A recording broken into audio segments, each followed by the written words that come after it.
Uma pergunta para você. Como é que a gente começa investindo com pouco dinheiro? Se, por exemplo, eu sou estudante, nem renda eu tenho, como é que eu faço para começar minha construção de patrimônio? Outra dúvida é o que é a estratégia de alocação de ativos, o que é o meu perfil de investidor, o que significa isso? Tá? Tem várias perguntas relacionadas, até mesmo como é que eu me livro das dívidas rapidamente, como é que eu limpo um nome sujo na praça. A gente tem esse vídeo hoje, que foi gravado com o melhor educador financeiro do ano. Tá? A gente vai responder tudo isso e ele está gravado especificamente para quem está dando os primeiros passos, para quem ou está começando do zero ou até quem está no negativo. Meu nome é Seiichi Arata e hoje nós estamos aqui no Brasil, eu estou na cidade de São Paulo e ao final desse vídeo eu vou te fazer um convite bem especial, espero que você goste. Esse vídeo de hoje é gravado com um grande amigo, ele é professor de finanças pessoais, é o Gustavo Cerbasi, melhor educador financeiro do ano. Ele é autor de vários livros, campeões de vendas, você com certeza deve conhecer, Casais Inteligentes Enriquecem Juntos, vários outros. Na data de hoje, está lançando um livro novo. Tá? Eu vou falar sobre isso ao final do vídeo. Uma grande honra para nós, na Arata Academy, contar com aulas do Gustavo Cerbasi, tanto na parte aberta aqui do YouTube, como também dentro da nossa área do curso de enriquecimento A Classe Alta. Se você não conhece, pode dar uma olhadinha lá em aclassealta.com, você pode cadastrar seu e-mail e pode receber mais vídeos a respeito do curso. Mas agora a gente vai para a nossa entrevista com o Gustavo Cerbasi, depois a gente volta para cá para te fazer aquele convite especial, espero que você goste. Gustavo, nós temos a dúvida da nossa amiga Tatiane Carvalho sobre como sair do vermelho urgente. E eu acho que ela representa aí uma série de pessoas, também com casos mais específicos, é o caso do Thales Rufino, Teodoro Silva, Carlos Cruz, cada um deles tem uma certa, um portfólio de dívidas, tanto com financiamento, com cartão de crédito, cheque especial. Então, se você puder nos dar um panorama a respeito de boas estratégias comprovadas na tua experiência para resolver dívidas, isso vai ajudar bastante a gente. Boa pergunta. Na verdade, o que a Tatiana comenta que é o desejo de querer sair urgentemente das dívidas. Acho que todo mundo que está no vermelho deveria ter esse senso de urgência, né? Até porque, para muita gente, quitar as dívidas seria o equivalente a entrar no equilíbrio, e não é. Você sabe muito bem disso, né, Seiichi? O equilíbrio é você conseguir honrar com seus compromissos, manter o seu padrão de gastos e poupar minimamente para manter esse padrão de gastos no futuro. Então, quem está endividado está 2 passos atrás do mínimo necessário para o equilíbrio. E por isso, o senso de urgência é necessário. O que é importante entender logo de cara? As dívidas vão se acumulando aos pouquinhos. São pequenos erros que somados vão criando um efeito bola de neve, um efeito que vai fugindo aos poucos ao controle. E quando nos damos conta do tamanho do drama, né, não é com pequenos efeitos que nós conseguimos corrigir. O que a dívida, né, a dívida fora de controle, né, uma casa parcelada, um carro financiado, não é uma dívida fora de controle, é uma dívida planejada, em muitos casos uma dívida saudável. Agora, quando a coisa começa a fugir ao controle, é importante tentar parar tudo, né, tirar um tempinho, que seja matar um fim de semana, se a coisa é grave, tirar a primeira semana de férias, por exemplo, para reorganizar as contas, reunir a família. Não adianta tentar acertar o rumo das suas finanças com atitudes individuais, porque você vai ser todos os dias convidado, convidada a ser puxado para o ritmo natural de consumo que está criando desequilíbrio. Então, reunir a família é o primeiro passo. Segundo passo, fazer uma lista, uma relação de todas as dívidas existentes, né? Desde cheque especial, cartão de crédito, financiamentos, empréstimos com pessoas próximas, não importa se com ou sem juros, documentado ou não, mas relacionar todas as dívidas para ter um real mapa da situação e ter uma real noção da gravidade. Sabendo das dívidas, vamos fazer um ranking dessas dívidas, ou seja, colocar lá no topo desse ranking as mais caras, as que têm custo efetivo da transação, o CET, né, que sempre está informado em algum contrato dessa dívida, na fatura do cartão de crédito, no contrato de financiamento, no site que você solicitou empréstimo automático, mas veja lá qual que é o custo efetivo da transação e coloque um ranking aí de cima para baixo, lá no alto, o custo mais alto. Normalmente lá no topo vai estar cartão de crédito ou cheque especial, depende da sua relação financeira. E o seu objetivo vai ser começar a quitar as dívidas uma por uma, não é todas ao mesmo tempo, mas começando sempre pela mais cara, pela que cresce mais rapidamente, que foge mais ao controle. Tendo uma noção clara do que deve ser quitado, próximo passo é fazer um levantamento geral no orçamento do que pode ser economizado. Esse levantamento tem que ser feito em família, ou seja, com sugestão das crianças, do seu parceiro, parceira, às vezes até pedindo ajuda de algum amigo, né, com quem você tem algum relacionamento de consumo. Toda sexta-feira eu como pizza com alguém, né, todo fim de semana eu vou ao shopping com meu amigo, minha amiga. Então, envolvendo essas pessoas para falar, olha, vou precisar enxugar nos próximos meses, né, e com esse levantamento dos gastos que podem ser cortados e dos bens que você tem em casa que podem ser vendidos, alguns eletrônicos em leilões virtuais, algumas peças de roupa, vamos fazer um bazarzinho para as pessoas próximas, pedir ajuda, olha, comprei e não usei, quer comprar, mas fazer um exercício de ataque de guerrilha, todas as frentes de cortes de gastos, todas as frentes de fontes de renda, seja vendendo alguma coisa, fazendo um bico, se desfazendo de alguma coisa errada que você comprou, são elementos que vão te dar aí, nas próximas semanas, um caixa, né, vão liberar um caixa para você não começar a pagar as dívidas antes de negociar. Você tem que primeiro negociar com seus vários credores, propor um plano de enxugamento das dívidas, propor uma intenção clara de eliminar o problema. Isso vai facilitar aí um desconto na negociação, né? E aí, ciente do desconto que você pode ter em cada tipo de dívida, ciente da renegociação que você pode fazer, estendendo prazos, diminuindo o valor da parcela, você vai adotar um novo estilo de vida por alguns meses, né, os meses em que você vai demorar corrigindo essa situação, mas ao longo desses meses, a palavra é sacrifício. A palavra que vai ser o título da vida de vocês é sacrifício. Todo sacrifício vale a pena quando tem um grande objetivo a ser alcançado e quando tem data para acabar. O que eu acho que não vale a pena, eu sei que não funciona, é aquela família que está com as contas no vermelho, está numa vida desequilibrada, e aí se propõe a fazer um sacrifício para equilibrar as contas e acabar com as dívidas. Qual que é o prêmio? Né? O que você conquista ao final disso? Eu quero que você monte um plano para eliminar as dívidas, e se for para se sacrificar por 6 meses para quitar as dívidas, coloque 2 meses a mais do seu plano, 8 meses de sacrifício, para com o aperto de cinto por mais 2 meses, resultar num prêmio, né, que marque o fim dessa dívida. Pode ser uma viagem em família, pode ser um videogame para as crianças, pode ser assistir um show em família, mas alguma coisa que simbolize, que através de fotos e lembranças seja marcado como a grande celebração do fim da dívida. Passada essa fase, eu acho que o sacrifício pode ser aliviado, porque você não vai ter mais uma despesa importante que hoje você tem, que é a dos juros das dívidas que você está pagando. Juro é uma despesa que vai tirando um pedacinho do seu orçamento todo mês e te impede de gastar com um jantar fora, com um presente para você, uma compra mais sofisticada no mercado. Então eu acho que aliviar um pouquinho o cinto depois do sacrifício é viável, mas não se esqueça, né, de nessa nova fase considerar um ajuste no estilo de vida que permita fazer uma poupança que faltou até agora, né? Crie esse hábito de poupar para poder comprar à vista, para poder barganhar o valor de uma compra quando surge oportunidade, fugindo aí, evitando parcelamentos em excesso, engessamento do seu orçamento, que é isso que te levou para a dívida, né? Quando você limita suas escolhas, tem muita prestação para pagar, a prestação da casa, do carro, da escola, o aluguel, o financiamento, surge um imprevisto, não tem de onde tirar dinheiro, surgiu o cheque especial, surgiu o cartão de crédito. Então, dê mais liberdade e tenha um orçamento mais leve para não voltar a essa situação meses depois de ter corrigido. Nós temos um desmembramento da questão do endividamento, que é como limpar o nome que fica sujo na praça, e se você tem alguma sequência, alguma orientação a respeito. Mas antes disso, você mencionou a criação de um ranking das dívidas e quitar uma por uma a mais cara. Existe algum macete um pouquinho mais específico? Por exemplo, imagine que eu tenho uma dívida pequena, porém ela tem uma baixa taxa de juros. Eu tenho uma outra dívida um pouquinho maior. O que eu levo em consideração? É o tamanho da dívida ou são juros que eu pago? Ou tem alguma fórmula matemática para isso? Não é exatamente o valor da dívida, né? Pode ser que você esteja devendo 30 mil reais para uma pessoa próxima, mas é um contrato com juros de poupança, e você está devendo 2 mil reais no cheque especial, mas 2 mil que crescem a uma taxa de 11, 12% ao mês, né? Então, quando eu falo a dívida mais cara, é mais cara em termos de custo, de taxa, né? Por isso que eu falei o custo efetivo da transação.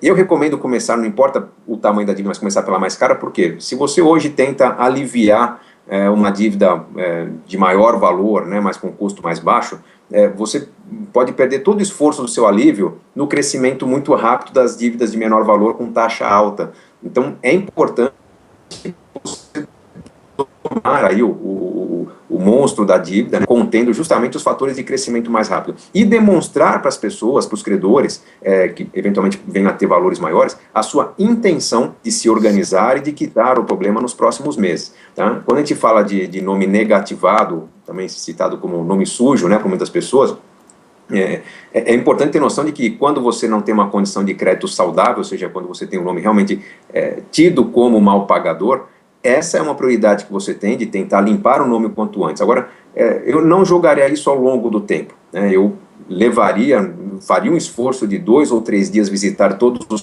credores que eu tenho e apresentar o meu plano de quitação de dívida, como que eu vou fazer caixa nos próximos meses, como que eu pretendo pagar uma eventual reorganização de um financiamento, com parcelas um pouco menores, prazo um pouco maior, mas ciente de que eu vou assumir uma nova dívida controlável, administrável dentro do meu orçamento, vou me predispor a me organizar para isso. E isso, a própria reorganização da dívida, que significa quitar a dívida anterior e que está fugindo ao controle e fazer uma nova dívida planejada, já é motivo para o credor entrar com o processo burocrático de tirar o seu nome do processo de negativação, né? Então, tem cada financeira, cada banco tem a sua prática, existe lá a orientação de como limpar o nome. O mais importante é você demonstrar a vontade, a intenção, não nas ideias, né, mas um instrumento, um planejamento pessoal demonstrando seu esforço, para que você tenha facilidade nessa renegociação. Na renegociação, você já criou a condição necessária para corrigir a situação de nome negativado. Fantástico. Vamos falar agora sobre o comecinho do investimento. Esse foi o momento de resolver as dívidas. E agora, para quem quer começar com pouco, essa foi a pergunta do Antônio Pinheiro. Para quem tem pouco, qual é o melhor investimento no curto prazo? Bom, Antônio, uma reflexão muito básica. O melhor investimento sempre vai ser aquele com o qual você se sinta bem, aprendendo sobre ele e lidando com ele, tá? Nós, especialistas, normalmente vamos recomendar um produto bancário, né? Saia da poupança, compre um título público ou um CDB, dependendo do valor, mas vamos entender que esse tipo de recomendação, quando se refere a fundos, bancos, CDBs, títulos e ações, nós estamos levando em consideração que a pessoa não tem condições, não tem tempo de se envolver com um mercado específico, né? Por isso, na sua limitação de tempo, comprar um produto padronizado vai trazer uma boa relação custo-benefício. Então, para ser, não sendo tão objetivo, mas sendo eficaz na resposta, o melhor investimento normalmente é com aquilo que você conhece. Se você, por exemplo, trabalha uma determinada área, né? Vou pegar o exemplo da minha irmã, que é dentista, trabalha com implantes, ela sempre tirando fotos, né, do antes e depois dos seus pacientes. Então, ela conhece muito de fotografia. E já em várias situações ela precisou comprar um equipamento e fazendo pesquisa na internet, ela encontrou equipamentos baratos, máquinas fotográficas a um preço melhor, usadas, bem cuidadas. Ela se tornou uma especialista em comprar barato e vender caro nesse mercado. Então, o que ela faz? Ela sabe que tem outros colegas de trabalho que precisam de equipamento também, e ela acaba fazendo um pequeno mercado ali em que ela está sempre pesquisando, põe o dinheiro dela, né, na compra de 3, 4 equipamentos a preço muito convidativo, né, barato, para depois oferecer, às vezes no próprio leilão que ela comprou, mas com uma linguagem mais adequada para o especialista, um produto com preço um pouco maior. Então, tudo que você compra barato e vende caro é um bom investimento. Se a ideia é contar com os produtos padronizados, nós vamos entender que para começar a investir, são 3 as etapas a serem seguidas, né, para quem quer começar o seu planejamento pessoal de maneira eficiente. Primeiro passo, garantir uma reserva de emergências, um dinheiro que vai ser acessado quando acontecer um imprevisto, quando alguma coisa muito fora da rotina de gastos da família precisar ser honrado urgentemente, pode ser algo bom ou ruim, né? Eu sempre uso o exemplo do convite para ser padrinho de casamento, é um imprevisto, né? Você tem que comprar um presente um pouco mais caro, como é que você faz? Então, uma reserva de emergências, normalmente o que se recomenda é um valor equivalente a 3 vezes o consumo mensal da família, da pessoa, né? Se você gasta R$3.000 por mês, eu recomendo formar uma reserva de R$9.000, pelo menos. Se você tiver uma empregabilidade meio frágil, até mais, né? Em alguns casos, 6 meses seria interessante, mas é um dinheiro que vai estar sem pretensões de ganho. Para valores pequenos, começa na caderneta de poupança, acima de R$1.000 você já direciona para títulos públicos, caso você tenha uma conta corrente, não tenha custos adicionais aí para manter uma conta, para mandar o dinheiro. Então, comprando títulos públicos, que você pode resgatar a qualquer semana, você já está fazendo um bom investimento para a reserva de emergência. Eu falei 3 etapas. A segunda etapa, após a reserva de emergência, é você pensar no seu futuro. Muitos chamam de aposentadoria. Eu acho que o conceito de aposentadoria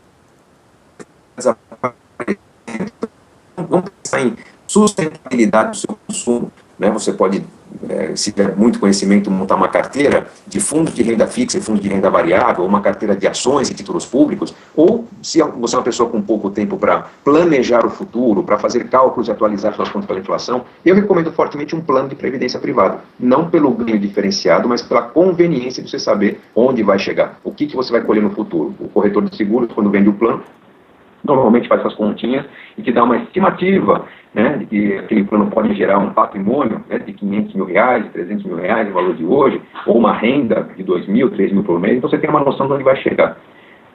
Depois de ter a sua reserva de emergências, depois que você está contribuindo com aquele pequeno valor mensal a ser acumulado por 20, 30 anos lá para o seu futuro, que você vai pensar em investimentos mais complexos, diferenciados, para realizar sonhos, para melhorar o seu padrão de vida. Então você vai separar um dinheiro, às vezes até na poupança, títulos públicos, para depois comprar um terreno, uma casa, né, barata para revender, construir, ou investir em ações, fazer um levantamento do mercado, acompanhar as análises, comprar o que está barato para vender quando estiver caro.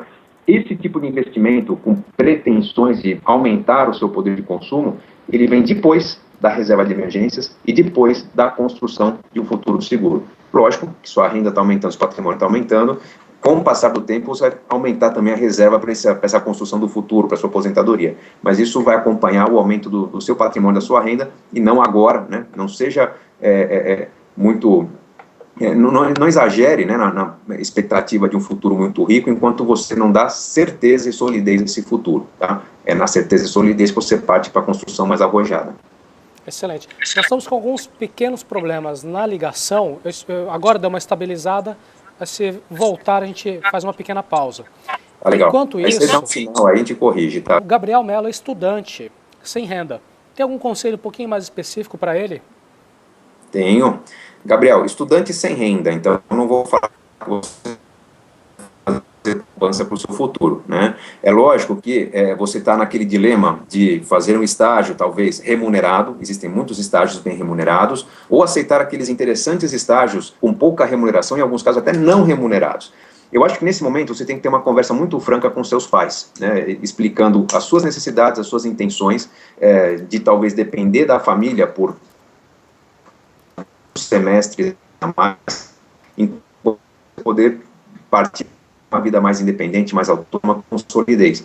Um pecado muito grande que os estudantes cometem nessa fase é o de se sentirem pressionados, porque querem ir para a balada, querem comprar as coisas que precisam, querem ter, às vezes, uma biblioteca mais completa, e vão partir para aquele trabalho que paga mais, né? Pode ter certeza que o trabalho que paga mais vai exigir mais de você, vai limitar mais os seus estudos, e vai diminuir sua chance de criar um currículo mais sólido. Nesse momento eu partiria para maior conhecimento, talvez conseguindo, brigando por uma bolsa, brigando por alguma contrapartida, no mínimo se você conseguir o custeio do transporte e alimentação para poder trabalhar numa empresa muito interessante por alguns meses, certamente você vai aprender muito.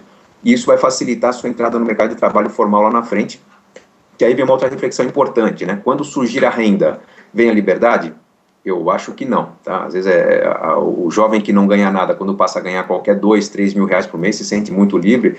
Eu pensaria muito bem, né, refletiria muito bem sobre esse começo da renda, pensando que agora é a oportunidade de você consolidar uma renda maior. Lógico, você vai curtir com criatividade as coisas que você quer fazer, continue usando a criatividade que você usa hoje, né, na falta de grana, e pense na oportunidade de poupar, mas não poupar para o futuro, não poupar para a aposentadoria, mas poupar para cursos que possam diferenciá-lo nesse mercado de trabalho, né, com uma pós-graduação, um intercâmbio no exterior, aprender um terceiro, quarto idioma, isso tudo vai facilitar muito a abertura de portas para você. Então, eu acho que pensar em construção de renda, construção de patrimônio a médio e longo prazo, não é para o estudante, não é para o recém-formado. Nessa hora você vai poupar, e poupar muito, para fortalecer, construir um currículo e abrir portas aí para o mercado de trabalho, que hoje é muito competitivo, tá? Ter um diploma universitário já não é diferença, ter um diploma universitário e alguns poucos cursos de especialização em 1 ou 2 idiomas também já não faz diferença, você tem que ter um conhecimento mais generalista. Então, se prepare para esse conhecimento, use o pouco dinheiro que você tem, ou que vai ter,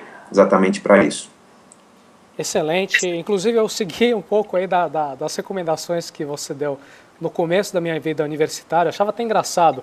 Pessoal que morava com os pais, ou seja, não precisavam daquele dinheiro para sustentar alguma despesa, e eles falavam, não, esse estágio aqui paga só 600, o outro paga 750, então é óbvio que eu vou para o outro. Eu falo, cara, você tá, por causa de 150 reais, você pode não tomar uma decisão muito boa para uma carreira da sua vida inteira, então, gostei.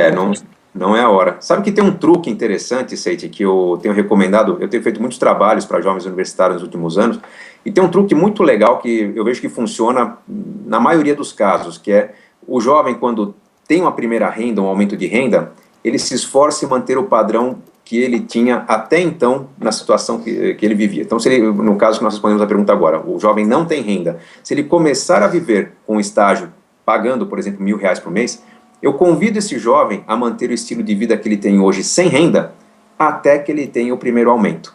Quando, por exemplo, a renda passar de 1.000 para 1.500, ele vai adotar um estilo de vida de R$ 1.000 por mês. Né? Quando passar de 1.500 para 3.000, ele vai adotar um estilo de vida de R$ 1.500 por mês. Isso dá uma segurança muito grande e permite um esforço de poupança que não só é acelerado, mas que também é natural, porque eu não estou falando para a pessoa diminua o seu padrão de vida, eu estou sugerindo que mantenha o seu padrão de vida, que contenha o seu impulso consumidor. Vamos dar um desconto, né? Salário novo, primeiro mês de salário você gasta com alguma coisa que está atrasada, mas compra alguma coisa, celebra, compra uma roupa nova, mas dali para frente tem que manter o seu estilo de vida anterior, que isso vai fazer muito bem para os primeiros anos da sua carreira. Excelente dica. A gente tem visto as pessoas acompanhando com bastante interesse o conceito de alocação de ativos. Fábio Reis pergunta se é importante poupar primeiro e só depois que você tem um grande volume ir para a alocação de ativos. E nós temos diversos colegas com diferentes fórmulas, né? 50% de ações, 30% de tesouro direto, 20% de renda direta, no caso da Mariana. Você pode deixar alguns comentários básicos para quem está se familiarizando com esse conceito e que tipo de ciladas a evitar e dicas boas para serem utilizadas, Gustavo? Bom, legal. Quando a gente recomenda a pessoa que, por exemplo, faça uma avaliação do seu perfil de investidor, todo banco, todo agente de investimentos convida a fazer essa avaliação, sempre vai surgir uma composição de patrimônio que vai ter um percentual em renda fixa pré, um percentual em renda fixa pós, renda variável, às vezes câmbio, ouro, né? Vamos entender que essa composição que vem do perfil é uma generalização, né, que tem a ver com o nível de risco que a pessoa pode aceitar, o nível de conhecimento de investimentos que a pessoa tem. Agora, essa carteira composta por um perfil extremamente generalista, ela é muito menos eficiente do que uma carteira que atende às reais necessidades e planos que a pessoa tem. Então, quanto mais conhecimento ela tem das suas limitações, por exemplo, em termos de empregabilidade, quanto maior o risco de perder o emprego, né, maior a necessidade de ter uma reserva de dinheiro com liquidez à disposição, né, para ser sacada a qualquer momento. É aquela reserva de emergência que eu comentei agora há pouco. Né? Então, vamos considerar que a pessoa que está num fluxo normal de carreira, sem medo de perder o emprego, com opção de sair desse emprego, tem um outro, aqueles 3 meses é o natural. Agora, uma pessoa que está num emprego totalmente diferenciado, único, né, que se a empresa passar por um processo de dificuldade ou se esse emprego se extinguir, a pessoa não vai ter a mesma oportunidade no mercado de trabalho, eu recomendo vamos dizer, um aumento significativo nesse número de meses que tem que estar reservado para a pessoa se manter e se manter tranquila para correr atrás do emprego. Então, a alocação de ativos nada mais é do que orientar a sua carteira de investimentos ou distribuir seus investimentos de acordo com a necessidade de uso e os planos para você desfrutar do dinheiro. Então, uma boa alocação de ativos é aquela que respeita as necessidades de liquidez da pessoa ou os prazos que a pessoa tem para aproveitar oportunidades que a renda variável, que o risco vai trazer para a sua carteira. Né? Então, não existe uma composição adequada especificamente para a idade da pessoa ou de acordo com o conhecimento, mas quanto maior a liberdade que a pessoa tem para atravessar crises, né, da renda variável, aproveitar os altos e baixos desses ativos, né, de preferência rebalanceando sua carteira quando houver algum desequilíbrio, né, maior vai ser a composição em renda variável dessa pessoa que talvez tenha planos para investir a médio e longo prazo. E quanto maior a necessidade de uso daquele dinheiro para preservar, né, uma eventual cobertura de imprevistos, um investimento de curto prazo, um objetivo de curto prazo, mais essa carteira vai ter características de renda fixa. Então, cada investimento tem uma espécie de rótulo, né, em que eu direcionei uma parte do meu dinheiro para a reserva de segurança, uma parte para o meu futuro. Desse futuro, eu quero um pedaço em renda variável, um pedaço em renda fixa. E os meus investimentos com maior liberdade de prazo, né, pensando mais na renda variável, a composição da carteira vai respeitar os meus objetivos e prazo disponível, né, também meu conhecimento para lidar com risco, e não o perfil de investimento que eu preenchi num questionário da minha corretora, do meu banco. E aí, curtiu o vídeo? Então, olha, aqui vai o nosso convite especial, meio de última hora. Na data de hoje, que é 4 de abril, o Gustavo Cerbasi vai dar uma palestra grátis para todo mundo lá no Shopping Ibirapuera, em São Paulo, 19 horas. tá? Estarei lá. Se você também puder dar um pulinho por lá, a gente se encontra, a gente pega um autógrafo, a gente tira foto junto lá com o Gustavo Cerbasi, vai ser muito bacana. Eu sei que esse convite está em cima da hora, peço desculpa para você, os últimos dias estão uma correria louca, estou recebendo mais de 800 e-mails, sem exagero. Todo dia estou lá, eu ralando junto com a equipe para responder tudo e tinha várias coisas acumuladas, como por exemplo, esse vídeo que eu queria compartilhar, mas eu falei, olha, hoje é uma data especial, deixa eu editar esse vídeo com o Gustavo, a gente já publica e já faz esse convite para você. Para a gente ficar bem sintonizado, quando faço algum convite assim de última hora, você pode, por exemplo, dar 2 dicas. A primeira, assina o canal YouTube, tá? youtube.com/ArataAcademy. Tem algum botão chamado subscribe ou assinar, você clica e você vai receber por e-mail toda hora que eu publico um vídeo novo. Segundo canal, que é super importante, é o mais importante de todos, a lista Arata Academy. Eu vou deixar o link na tela, você vai para o nosso site, que é arataacademy.com/port, arataacademy.com/port, e lá tem um formulário, você põe teu nome e põe teu e-mail, principal canal de comunicação nosso, e aí eu vou te mandando outras mensagens. É isso aí, o Gustavo Cerbasi com certeza, eu também, nós queremos muito te ver. Espero que você possa dar um pulinho lá no Shopping Ibirapuera e a gente se vê lá, ok? Um abraço forte, tchau, tchau.